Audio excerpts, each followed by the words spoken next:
So here's the same numbers we just looked at. In general, for a medical study, we might be comparing old drug versus new drug.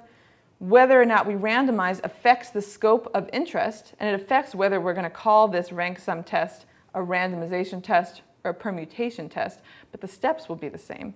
It just affects whether we can say we have something causal or not. And again, suppose the outcome is number of months lived after study enrollment. We have old drug and new drug, and of course the problem we're talking about here is that the new drug might have one person who just has at least 12 as a value, and we just talked about how to handle that. The rank sum test, I like to call the rank sum test because that's very descriptive. That tells you exactly what this test is doing. But just so you know, this test is also called the Mann-Whitney test. So people named Mann and Whitney invented this test as well. Also called the Wilcoxon test. You want to be a little bit careful. Wilcoxon is probably the most common term for this test, but Wilcoxon also invented some other tests, and so you want to make sure you're always clear on what sort of Wilcoxon test you're talking about.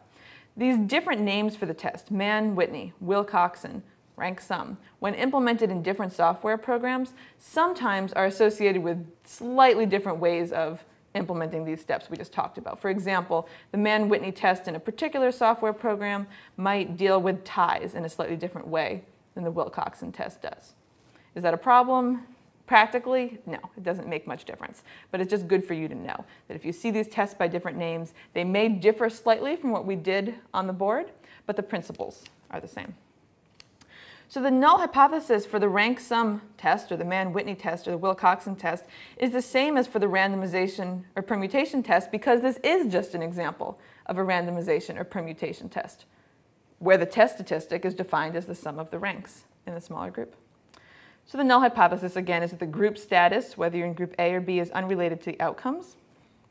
And to get the test statistic, we replace each outcome by its rank within the entire data set, not just within its group, but within the entire data set, averaging for ties, and the test statistic is the sum of the ranks in the smaller group. Now again, we'd still be able to carry out this test if we chose to calculate the test statistic as the sum of the ranks in the larger group. Wouldn't matter, except that it would be more work, and that's the only reason we don't do that.